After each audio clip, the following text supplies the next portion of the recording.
The Detroit Pistons, looking to stay perfect since trading for Blake Griffin and Andre Drummond. He had a monster performance, 17 points, 27 rebounds, and 3 blocks. And Blake Griffin had 25 points. And you have to remember, the Pistons are without Reggie Jackson. He's out with an ankle injury, but he's coming back. When you throw him back in there, this could be a dangerous team in the Eastern Conference, especially if they make some moves and they add some extra pieces. The future could be very bright in Detroit. Look at that bounce pass. Oh, baby. From D'Angelo Russell, right on the money. The Nets, they never go away, though. They play hard.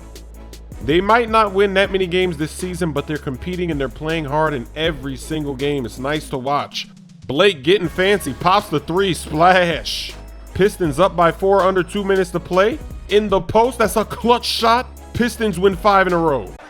I think it's got to be a kick, because now he's blocking the overhand, but I don't think he'll see the kick coming. The kick is too finesse. Oh, I got him. It didn't really do anything, though. I got to do that one more time. Oh, whoa. He's gassing himself, though. I'm going to let it fly. Why not? I rocked him. Superman clocked him. No.